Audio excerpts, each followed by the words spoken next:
The emergency klaxon screamed through the corridors of the Galactic Council's most secure facility. Ambassador Zixathera's forearms trembled as she clutched the datapad containing humanity's file.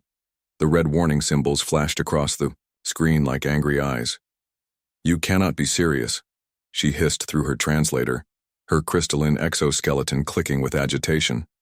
"These humans, they're from a Class 9 death world. That makes them barely civilized barbarians." High Chancellor Morden floated in his containment suit, his gaseous form swirling with anxiety. "The math is clear, Ambassador. Every species we've sent to Kepler 442b has failed. The Zephyrians lasted 3 days. The mighty Chronax Empire's best soldiers survived exactly 47 minutes. Even the Cybernetic Nexus Collective couldn't adapt to that nightmare world." The holographic display showed Kepler 442b in all its terrifying glory. Storm systems the size of gas giants raged across its surface, lightning bolts thick as starships carved through skies filled with acids that could dissolve titanium. The planet's gravity fluctuated randomly due to its unstable core, sometimes crushing everything to the ground, other times launching objects into orbit without warning. "It's a Class 0 death world," Zixathera whispered. "Nothing is supposed to survive there. Nothing." "Exactly why we need them," Morden replied, gesturing toward the human file. "Look at their homeworld classification again." Zixathera's compound eyes focused on the data. Earth. Class 9 death world. She'd seen the reports, a planet where the very air could kill most galactic species, where liquid dihydrogen monoxide fell from the sky in quantities that would drown. Entire cities where tectonic plates shifted and created earthquakes that registered higher than most planetary bombardments. And yet these humans had not just survived, they'd thrived. "The hegemony grows stronger every day," Morden continued. "They've conquered 17 systems in the past cycle. Kepler 442b contains the largest deposit of quantum crystals in the galaxy. If they claim it..." "The war is over," Zixathera finished. She knew the implications. The hegemony already controlled 40% of known space. With those crystals, they could power their reality-warping weapons and crush all resistance. A new voice cut through their conversation like a plasma blade. "So you're finally ready to make a deal." Both aliens spun toward the source. A human stood in the doorway. Somehow she'd bypassed every security system in the facility without triggering a single alarm. She was tall by human standards, with dark skin and silver hair pulled back in a functional ponytail. Her clothing appeared simple, but Zixathera's enhanced vision detected the subtle shimmer of personal shielding and the faint outlines of concealed weapons. "Commander Sarah Chen," the human said, extending her hand in their primitive greeting ritual. Neither alien moved to reciprocate. "I represent the Terran Colonial Authority. We understand you have a problem." "How did you..." Zixathera began. "Get in here?" Sarah smiled, and something about that expression made both aliens take an involuntary step backward. "Your security is designed to stop civilized beings. Humans stopped being civilized about 3 million years ago, give or take." She moved further into the room with a predator's grace, her eyes scanning every detail of their defensive positions, exit routes, and potential weapons. It was an unconscious behavior that sent chills through both diplomats. "We know about Kepler 442b, Sarah continued. "We know what you've tried, and we know why you need it." She paused at the holographic display, studying the hellscape planet with the same casual interest someone might show a weather report. "Nice place. Reminds me of Australia." "Impossible," Morden's gaseous form rippled with disbelief. "No carbon-based life form could survive those conditions. The atmospheric pressure alone would crush your primitive bone structure." Sarah's smile widened. "You know what's funny about being from a Class 9 death world? Everything else starts to look like a vacation." "Spot." She touched the hologram controls, zooming in on Kepler 442b's most active storm system. Lightning crackled through clouds of sulfuric acid while hurricane-force winds carried debris at supersonic speeds. "Take this storm here," she said conversationally. "Back home we call this Tuesday. The gravity fluctuations? That's just like riding an elevator with anger management issues. The acid rain? Well, we've got politicians. Neither alien laughed. What do you want in return? Thera asked, though part of her already knew she wouldn't like the answer. Full membership in the Galactic Council, Sarah replied without hesitation. Voting rights, trade agreements, and technology sharing. Oh, and we want to keep whatever we find down there. Absolutely not. Zixthara's exoskeleton flared bright orange with outrage.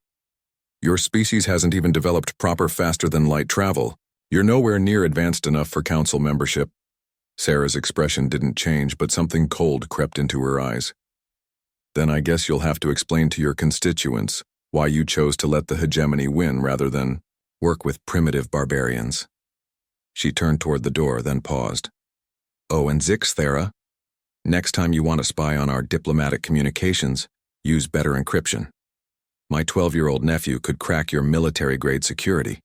With a gaming console, the ambassador's forearms went rigid with shock. Their surveillance of human communications was classified at the highest levels. How could this primitive creature possibly know? Wait, Mordun called out, his gaseous form swirling with sudden urgency. How many of your people would you send? Sarah looked back over her shoulder. How many do you think we'd need? For a Class 0 death world? Mordun calculated quickly. Minimum viable colony size would be 10,000 individuals, assuming heavy mechanical support and regular supply runs. We were thinking 12. Both aliens stared at her in stunned silence. 12,000? Zixthara whispered hopefully. 12. People, Sarah clarified. Maybe 15 if we're feeling cautious. The silence stretched on for several heartbeats. Finally, Mordun managed to speak. You're joking. Humans don't joke about survival, Sarah replied. We joke about everything else, but survival is serious business. She walked back to the holographic display and pointed to a particularly violent region where 3 separate storm systems collided in a maelstrom of chaos. This looks like a good spot for the landing zone. Close to the crystal deposits, plenty of natural shelter, and the constant lightning should provide adequate power generation. That's certain death, Zixthara protested. That's prime real estate, Sarah countered. Look, do you want our help or not? Because frankly, we've got our own problems to deal with. The colonies in the Centauri system are reporting strange energy readings, and we've got a hegemony fleet sitting 3 jumps away from Mars, just waiting for an excuse. Mordun and Zixthara exchanged glances, or at least the alien equivalent. They were out of options, and they all knew it. If we agree to this, Mordun said slowly, and your people somehow manage to establish a foothold on Kepler 442b, how long would it take to secure the crystal deposits? Sarah considered this for a moment. Define secure. Establish mining. Operations. Set up defensive positions and maintain regular communication with council ships in orbit. 6 months, Sarah said without hesitation. 6 months to establish basic survival protocols, maybe, Zixthara objected. The Kronax needed 6 months just to build adequate shelter on a Class 7 world. 6 months to have your first shipment of crystals ready for transport, Sarah clarified. We'll have a working settlement by week 2, defensive positions by week 3, and mining operations online by month 2. The rest of the time is just for quality control and infrastructure expansion. The sheer confidence in her voice was almost more terrifying than the planet itself. Very well, Mordun said finally. But we have conditions.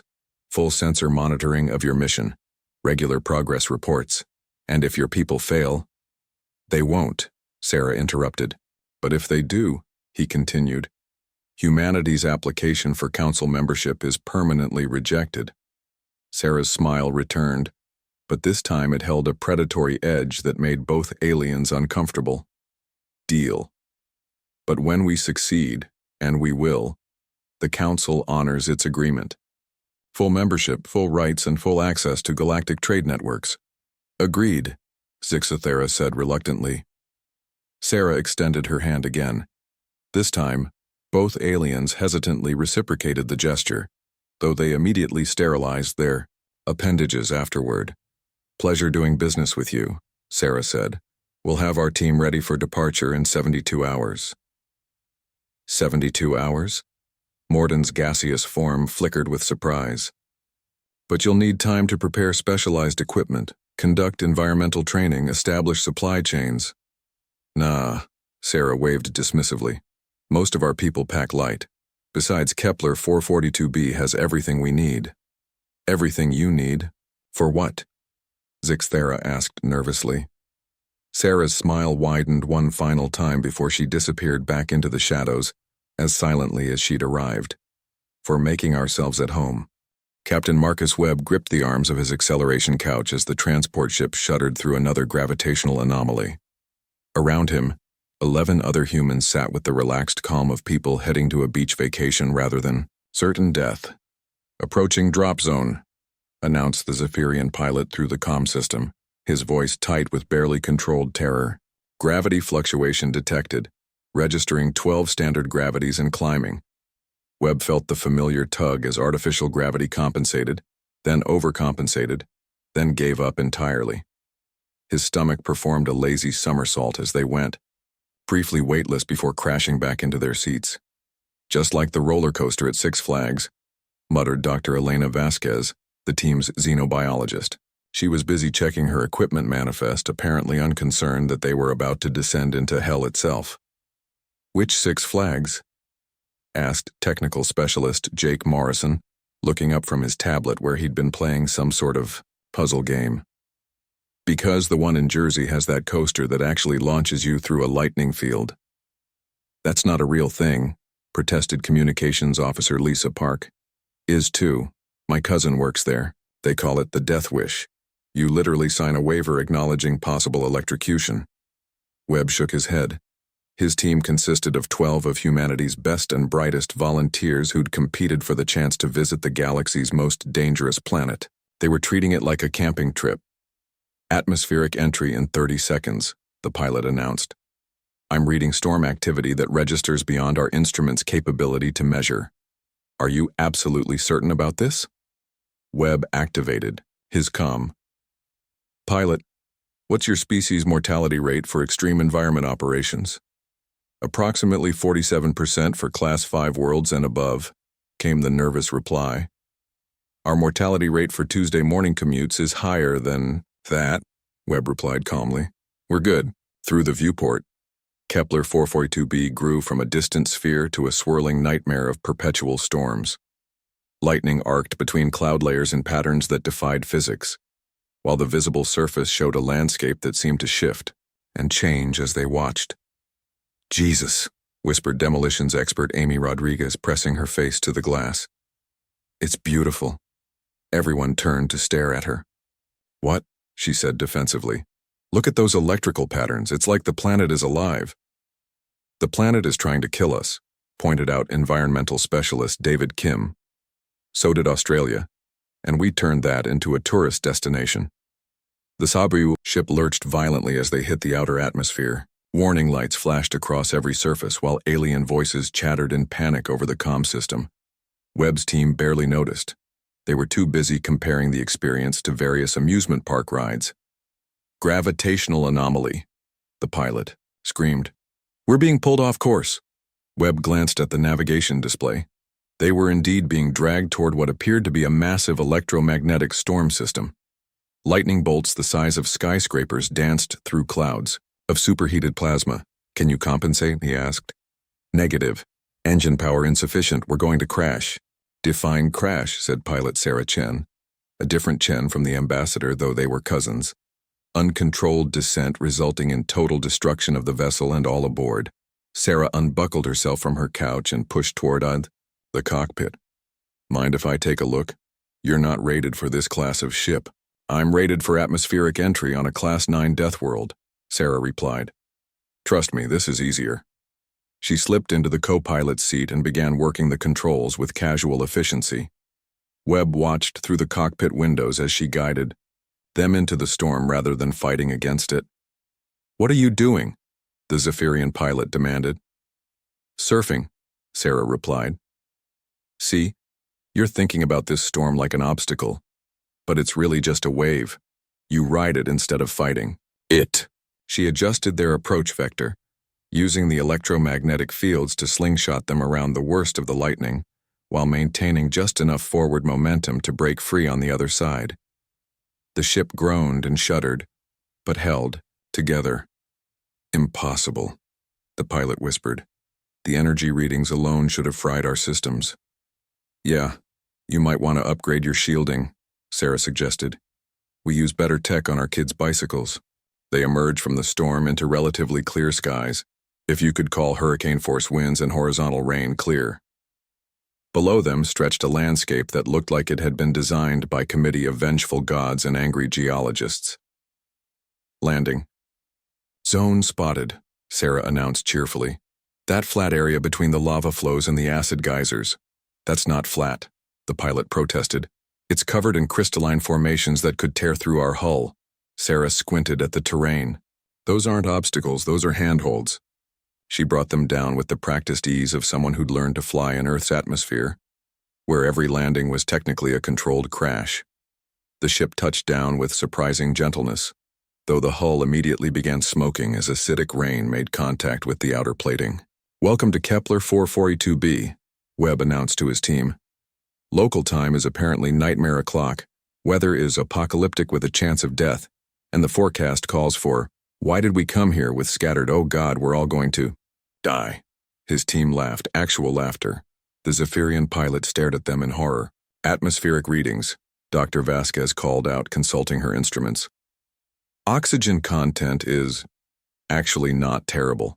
Elevated sulfur compounds, trace amounts of several highly toxic gases, and the pressure is about 3 times Earth standard. So, basically like Mexico City on a smoggy day," Morrison observed. "Temperature is holding steady at 47 degrees Celsius with 98% humidity," added Kim. "Houston in August."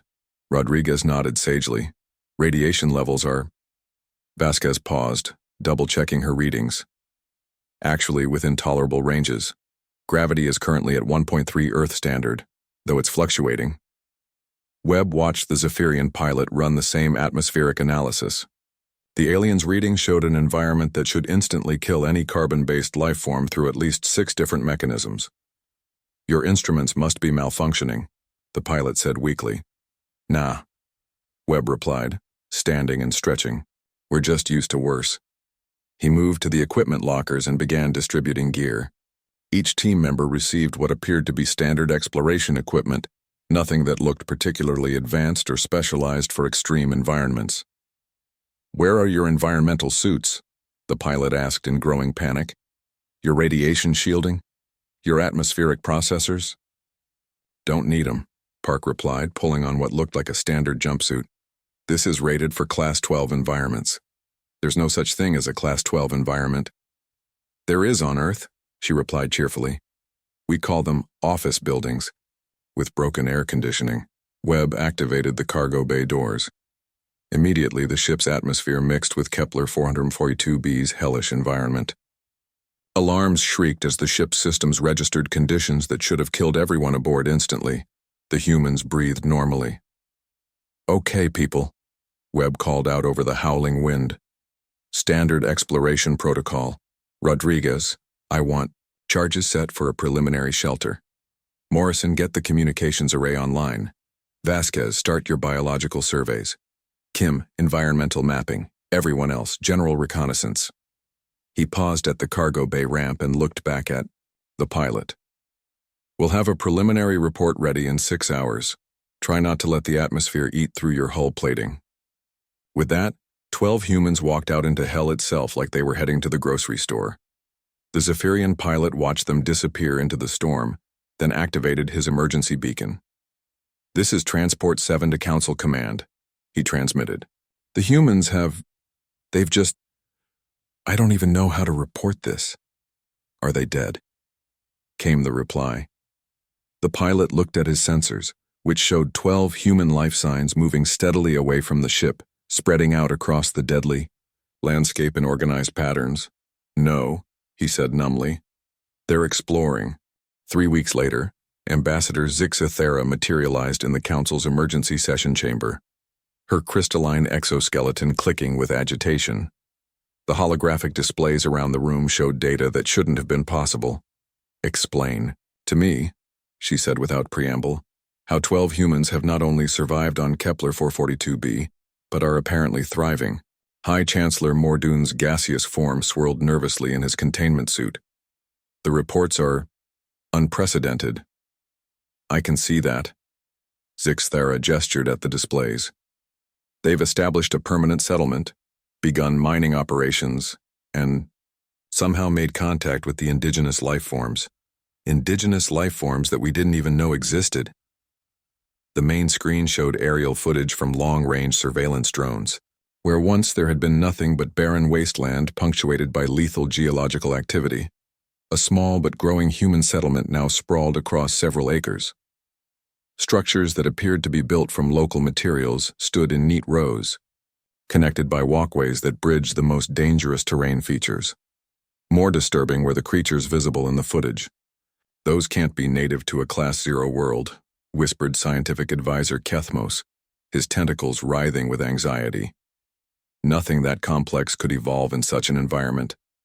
The beings in question looked like a cross between crystalline, spiders, and living lightning. They skittered across the landscape on legs made of pure energy, occasionally pausing to discharge massive electrical bolts that would have vaporized most known species. The humans were apparently using them as power sources. Play the communication log from yesterday, Morden instructed. The display shifted to show Captain Webb standing in what appeared to be a comfortable command center. Behind him, visible through transparent aluminum windows, one of the lightning creatures was casually recharging a bank of human equipment. Council Command, this is Kepler Station. Webb's voice came through clearly despite the electromagnetic interference that should have made communication impossible. Weekly report as requested. Status of personnel? Came the reply from a nervous Council Communications Officer. All 12 team members in good health. Dr. Rodriguez had a minor burn yesterday when she tried to pet one of the sparklers. The what? That's what we're calling the local wildlife, the ones that look like electric spiders. Anyway, she's fine. They don't actually attack unless you threaten their nests, and even then they usually just give you a warning shock. Warning shock? Yeah, about 50,000 volts. Tickles a bit. There was a long pause from Council Command. Captain Webb, are you saying that the indigenous life forms are non-hostile? Oh, they're definitely hostile, Webb replied cheerfully. They tried to kill us for the first week. But once we figured out their territorial markers and learned some basic etiquette, they've been surprisingly helpful. Etiquette? You have to bring gifts when you enter their hunting grounds. They particularly like refined metals and anything that generates electromagnetic fields. In return, they'll share their favorite lightning spots and warn you about unstable terrain. You're trading with them? More like neighbors sharing a fence line, Webb corrected. They get curious about our technology. We get free electricity and geological surveys. Win-win. The display showed Webb walking to his window where one of the creatures was apparently examining a human tablet with something that might have been scientific interest. That one's name is Cracklefang, Webb explained. She's their equivalent of a research scientist. Been helping Dr. Vasquez map the underground crystal formations. Ambassador Zixithera paused the recording. This is impossible. The energy output from those creatures should disrupt any electronic equipment within 100 meters. Apparently human technology is more robust than we assumed, Morden replied grimly. Or they're lying about the nature of these creatures, suggested Kethmos. Perhaps there's some sort of human-created construct designed to make us believe. The display screen crackled with an incoming live transmission. Captain Webb's face appeared, but this time he wasn't alone. One of the lightning creatures perched beside him like a bizarre pet, its energy patterns pulsing in what almost looked like a friendly greeting. Council Command, we have an update on the mining operations, Webb announced. Stand by for report, came the automatic reply from their communication system. We've located the primary crystal deposits. They're bigger than your initial surveys, suggested. A lot bigger. The display shifted to show a three-dimensional map of underground formations. The crystal veins extended deep into the planet's crust. forming an interconnected network that dwarfed anything the Council had imagined. "How much bigger?" asked the communications officer. "Well, your surveys estimated about 50,000 tons of extractable crystals," Webb said casually. "We're looking at closer to 50 million tons." Silence.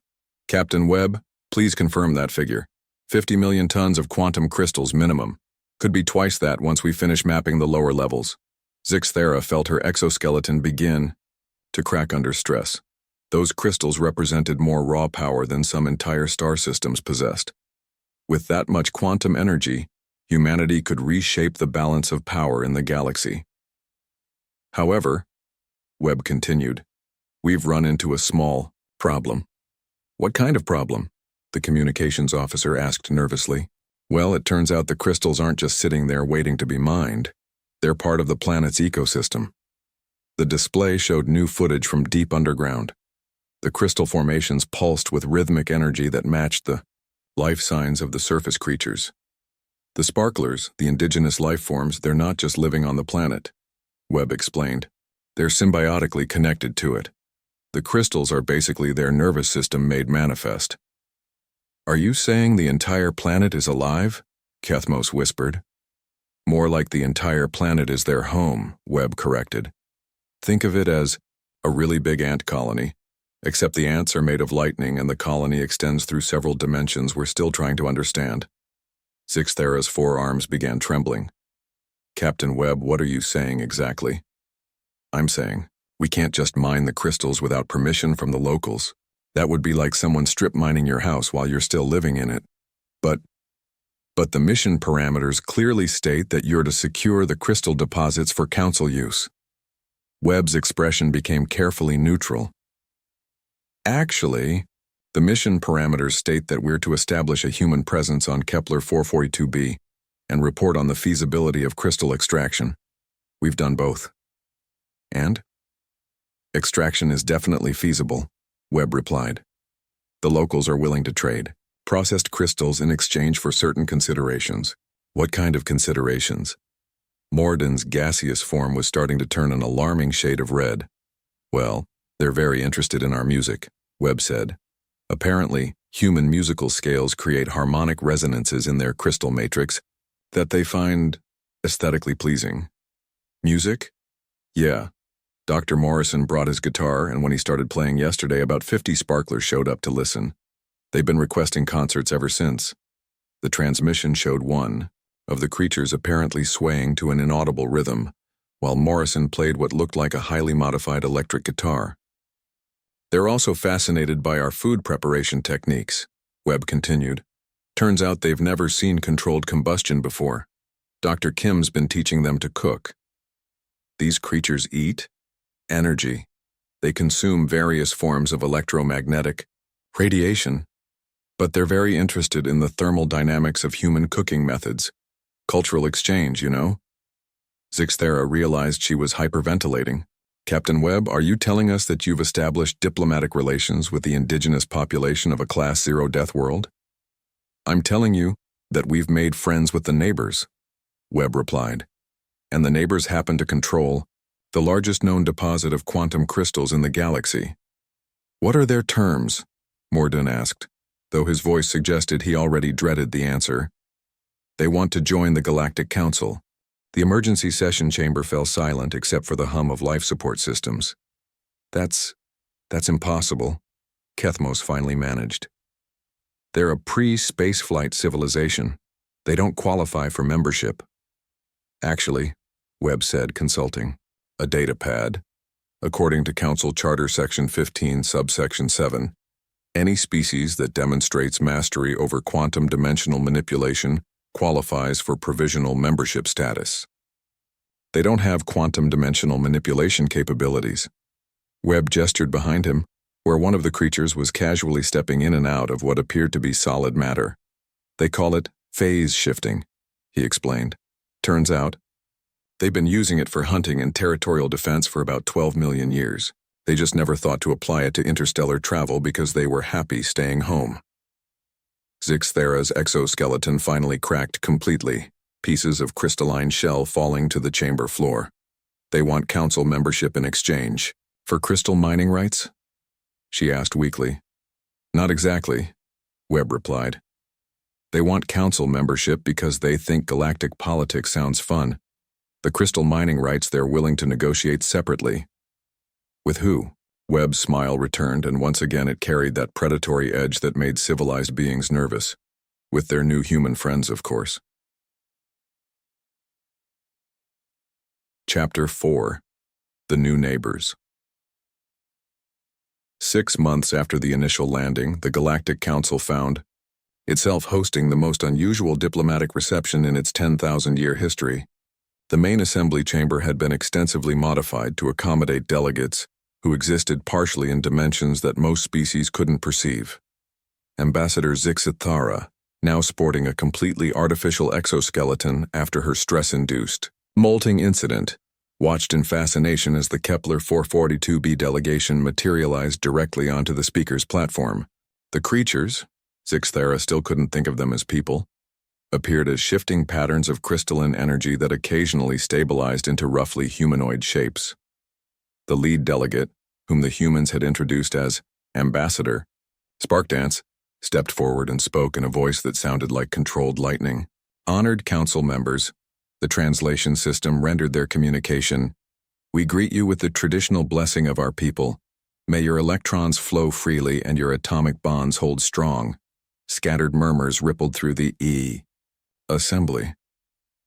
Several species had never encountered beings who communicated through electromagnetic manipulation of local spacetime. We come before you today as representatives of what your surveys classified as a Class 0 death world, Sparkdance continued. Though we must say we find that designation somewhat insulting. High Chancellor Mordun activated his speaking privileges. With respect, Ambassador Sparkdance, Kepler 442b registers environmental conditions that are lethal to over 90% of known galactic species. And your homeworlds register environmental conditions that would be lethal to over 90% of our species, Sparkdance replied diplomatically. The difference is that we don't go around calling your planets death worlds. What would you call them? Asked Councillor Vreshtak of the Aquatic Alliance. Boring, Sparkdance said without missing a beat. Nervous laughter echoed through the chamber, mostly from the human delegation, who seemed to find their new allies' directness amusing.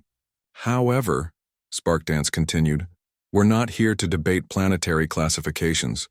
We're here to discuss our application for council membership and our new partnership with the Terran Colonial Authority. Zixithara activated her speaking privileges. Ambassador Sparkdance, while your species clearly possesses advanced capabilities, the fact remains that you have no history of interstellar travel or contact with galactic civilization.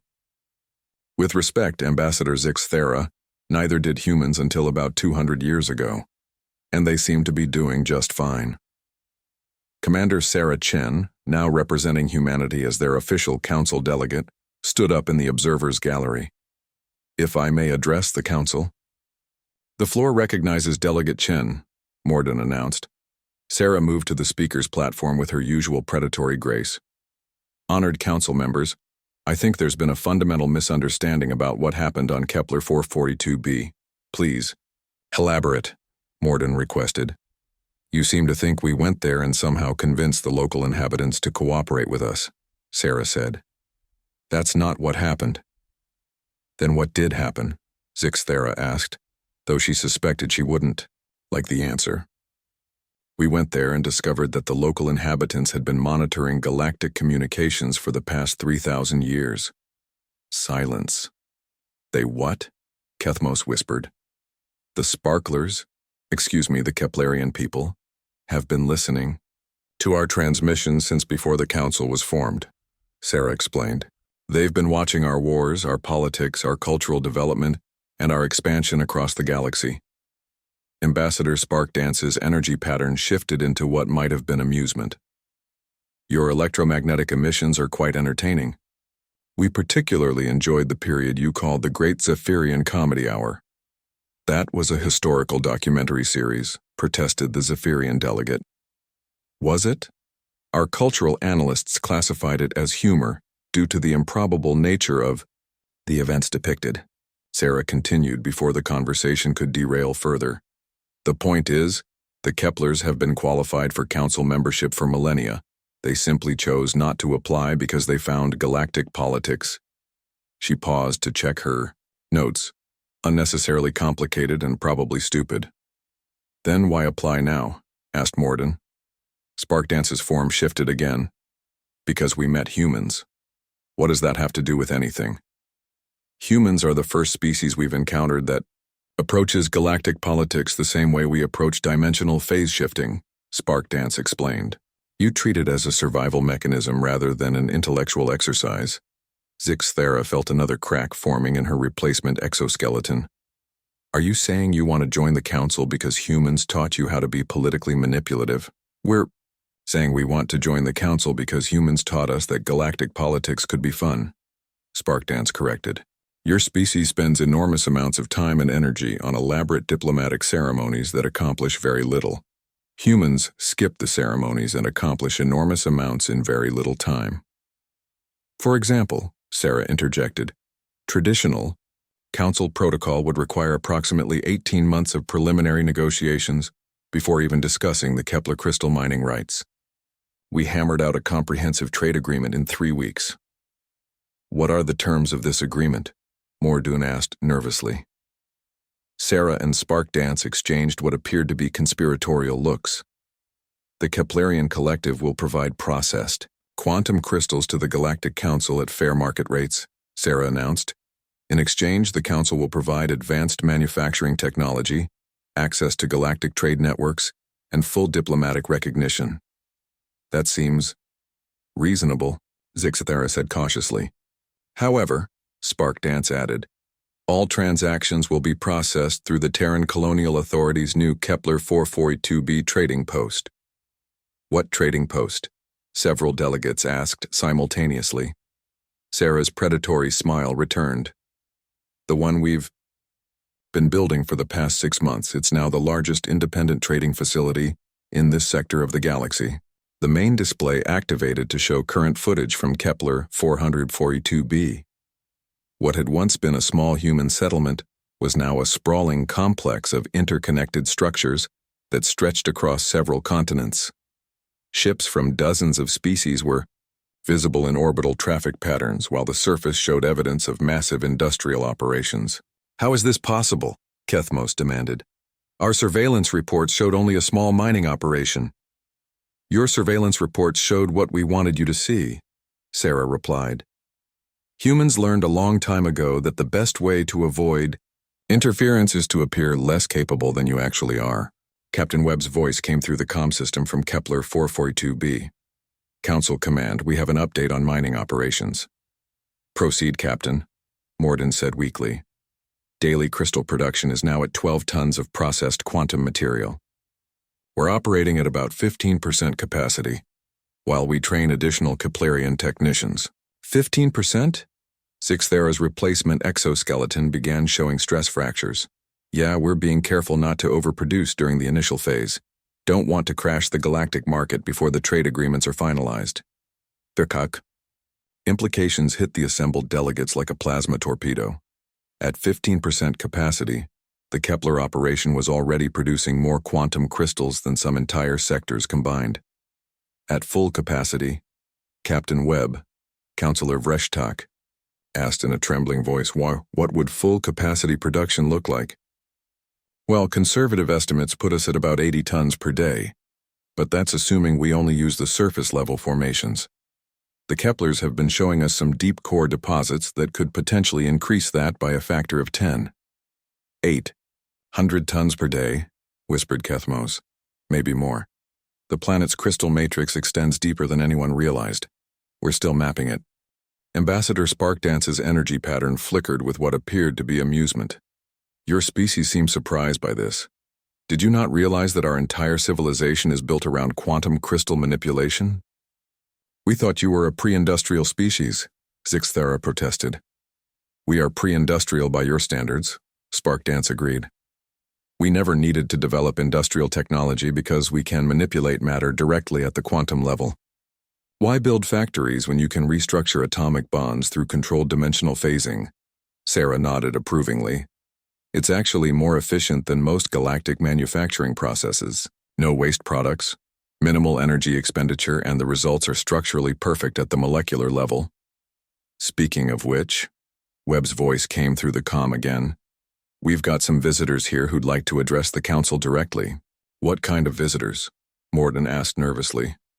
Representatives from about 40 different species. Turns out word has gotten around about our operation here. Everyone wants to establish trade relationships. The main display showed the orbital space around Kepler 442b, which was now crowded with ships bearing the insignia of dozens of different civilizations. Many of them were from species that had never shown interest in council politics before. The hegemony sent a delegation yesterday, Webb continued casually. Very polite, very interested in negotiating exclusive contracts. Every council member suddenly sat up straighter. The hegemony didn't send polite delegations. They sent ultimatums followed by invasion fleets. What did you tell them? Morden asked. We told them to get in line like everyone else, Webb replied. They seemed confused by the concept. Captain Webb, Zixthera said urgently, the hegemony doesn't negotiate. If you've refused their demands— Oh, we didn't refuse anything, Webb interrupted. We just explained that all trade negotiations go through the Galactic Council now that the Keplers are applying for membership. Diplomatic protocol, you understand? Sarah's smile widened. Which brings us to the real purpose of today's session. The real purpose? Morden's gaseous form was beginning to turn a concerning shade of purple. The Keplerian application for council membership isn't just about diplomatic recognition, Sarah explained. It's about galactic security. Ambassador Sparkdance stepped forward again. Our monitoring of galactic communications has revealed some disturbing patterns. The hegemony has been systematically infiltrating council member governments through economic manipulation and targeted assassinations.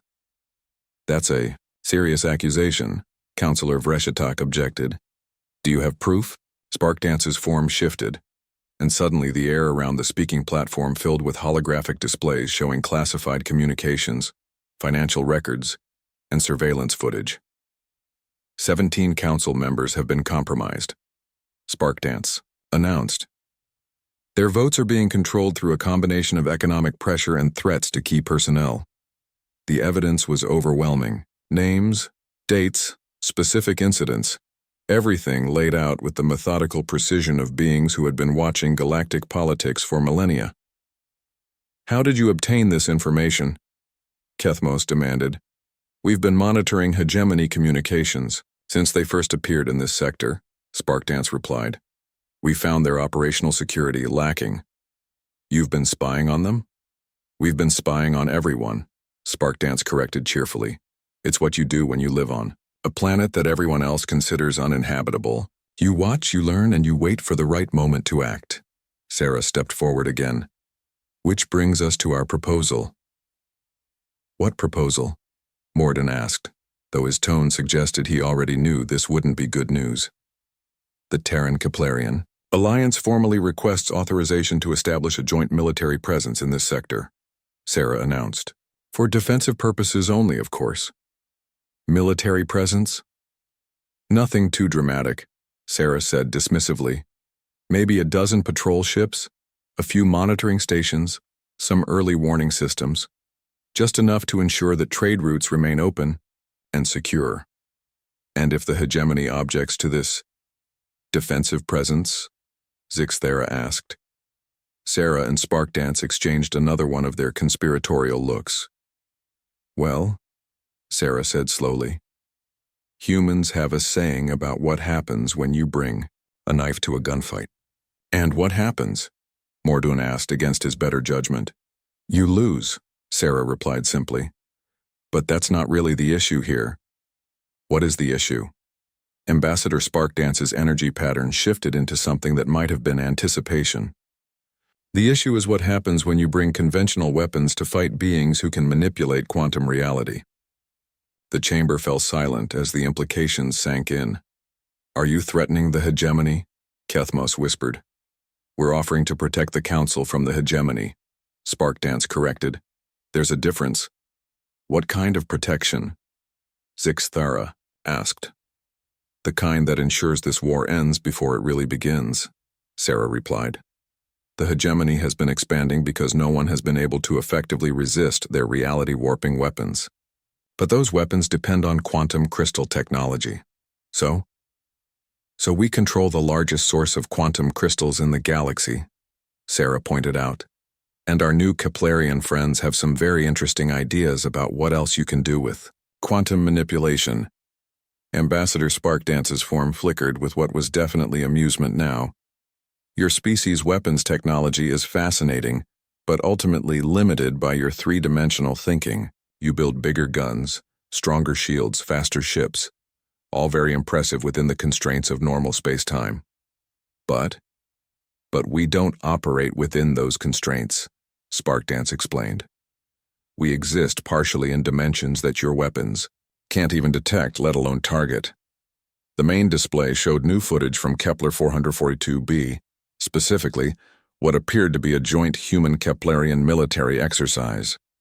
Human soldiers were moving through a training course while Keplerian warriors phased in and out of reality around them, appearing and disappearing at will. Defensive capabilities only, Sarah emphasized. We're not interested in conquest or expansion. We just want to make sure that aggressive species understand the new balance of power in this sector. And what is the new balance of power? Mordun asked. Sarah's predatory smile reached its full, terrifying potential. Humans provide the strategic thinking and tactical expertise. Keplers provide the quantum manipulation and dimensional warfare capabilities. Together, we provide a level of military effectiveness that makes conquest economically unfeasible. Translation, Sparkdance added helpfully. Anyone who tries to invade Council space will find their fleet suddenly existing in 17 different dimensions simultaneously, most of which are actively hostile to conventional matter. You're talking about ending the war through superior firepower, Zixthara realized. We're talking about ending the war through superior deterrence, Sarah corrected. The hegemony expands because it's profitable. We're going to make it unprofitable. How? By demonstrating that the cost of expansion now exceeds any possible benefits, Sarah explained. Economic warfare is still warfare, but it's much cleaner than the alternative. Ambassador Sparkdance's energy pattern shifted one final time, settling into a configuration that somehow conveyed both friendliness and absolute confidence. Honored council members, Sparkdance said formally, the Keplerian Collective requests full membership in the Galactic Council, with all rights and responsibilities thereof. We also formally announce our alliance with the Terran Colonial Authority and our joint commitment to maintaining peace and stability in this sector of the galaxy. In other words, Sarah added, we're your new neighbors, and we're here to make sure everyone plays nicely.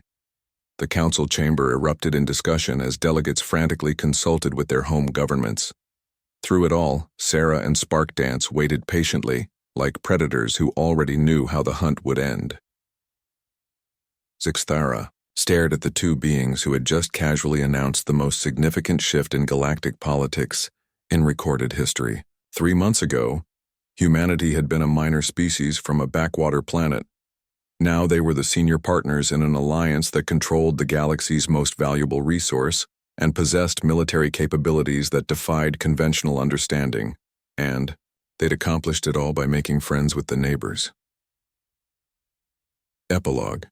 New management 1 year later, Ambassador Zixthara stood in the observation deck of Kepler Station, watching ships from across the galaxy come and go in orderly traffic patterns.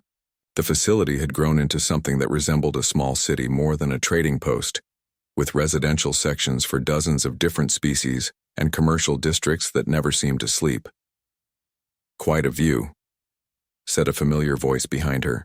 She turned to find Commander Sarah Chen approaching with 2 cups of what appeared to be coffee, a human stimulant that had become surprisingly popular among galactic species, despite being technically poisonous to most of them. I brought you the mild blend, Sarah said, offering one of the cups.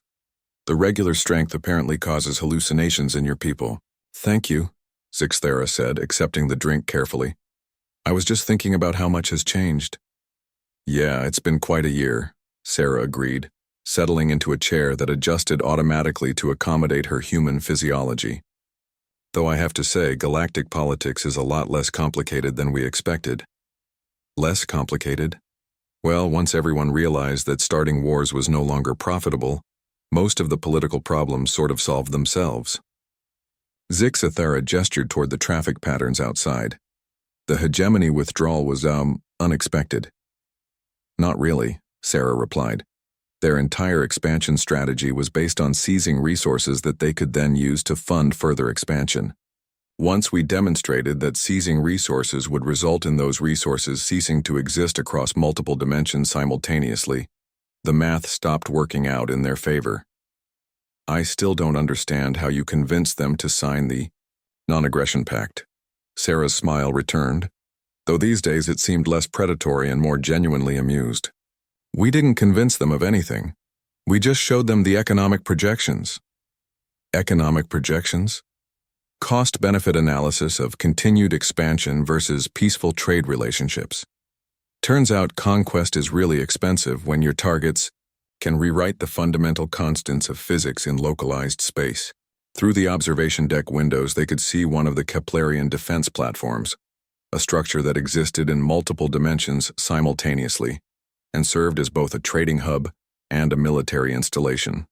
Ships approaching the system received automated messages in over 300 languages, all variations on the same theme. Welcome to Kepler Station. Trade regulations are attached. Aggressive actions will result in your immediate relocation to a dimension where the laws of thermodynamics work differently. Have a nice day. The council vote was unanimous, Zixathera observed. I've never seen unanimous agreement on anything before. Fear is a powerful motivator, Sarah replied, though I prefer to think of it as enlightened self-interest. And the trade agreements? Working exactly as planned. Everyone gets what they need, prices remain stable, and nobody has to worry about their supply lines being disrupted by random wars. Zixathera sipped her coffee carefully.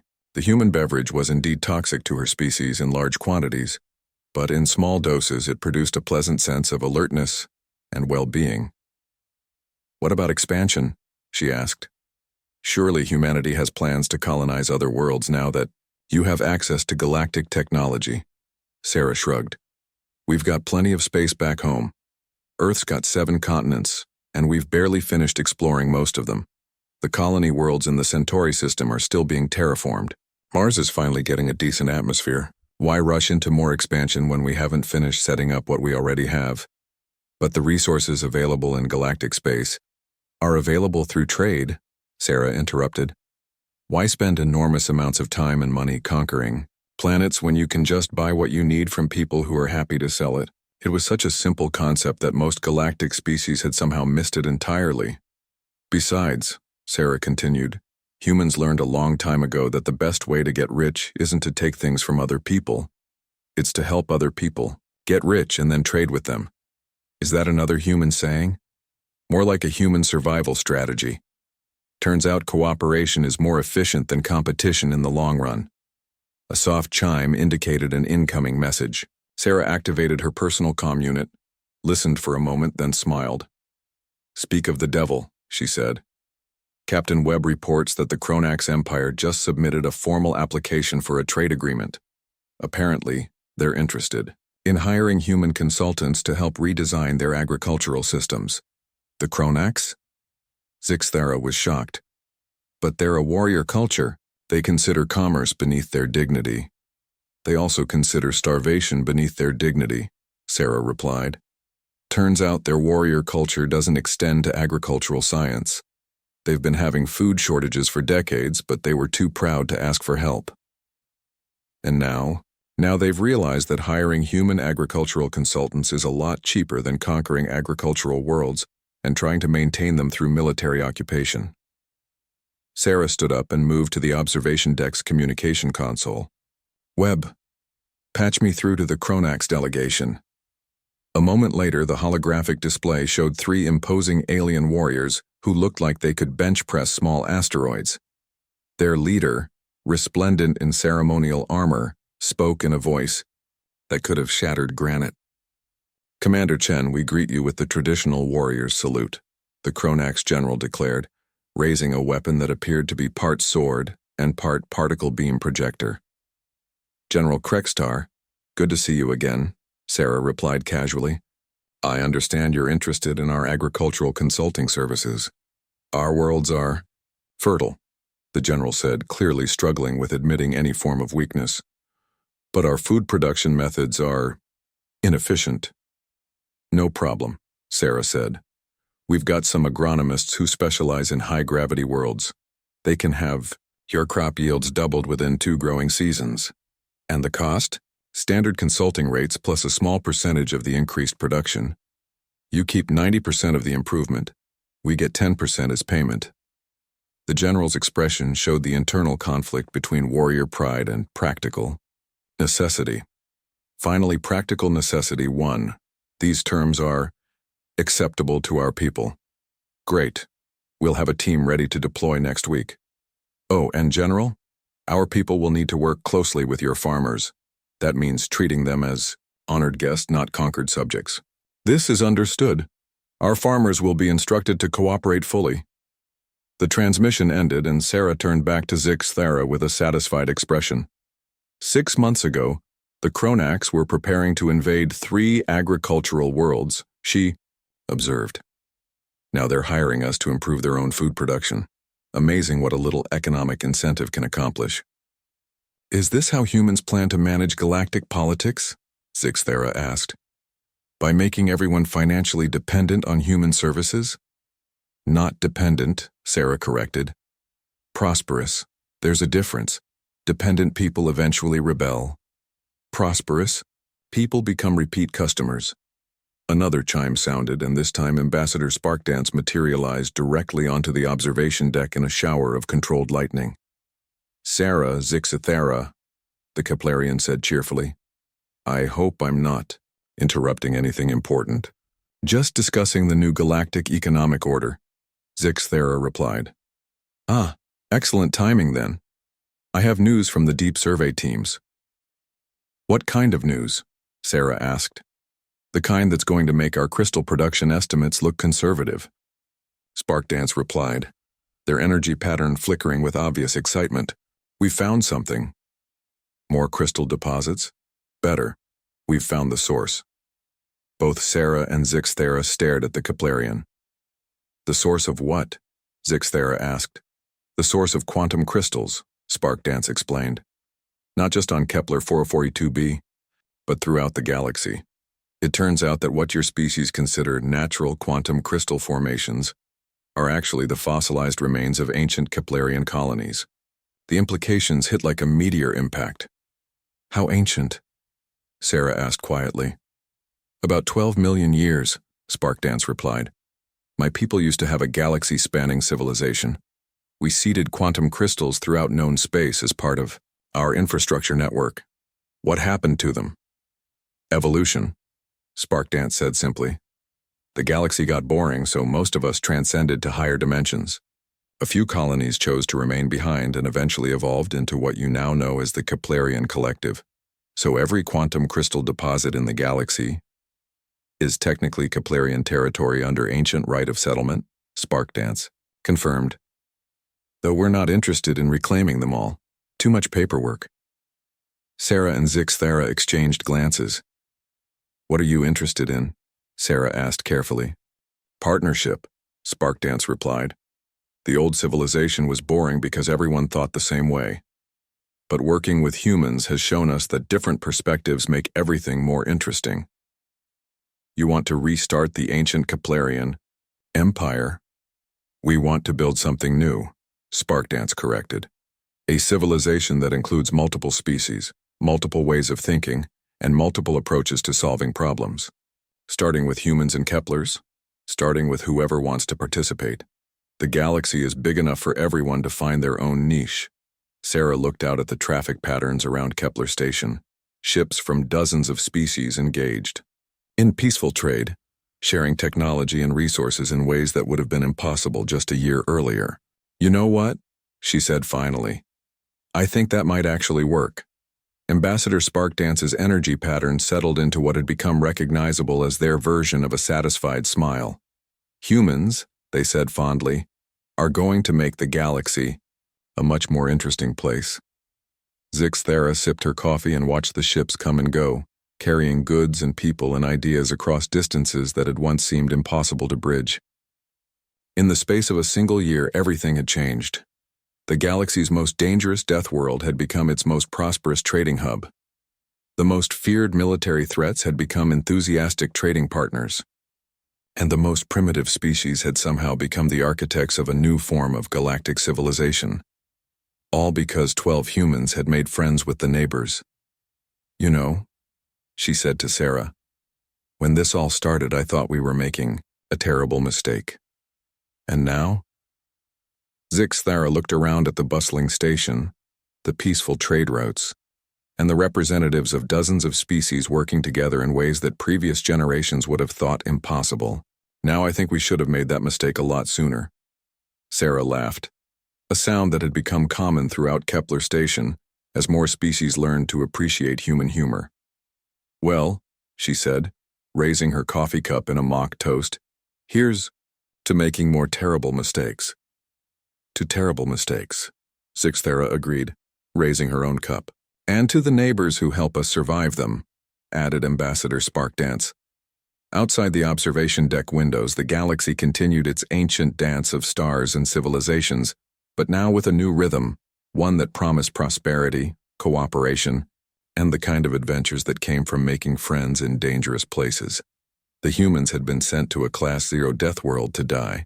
Instead, they'd changed everything. The end.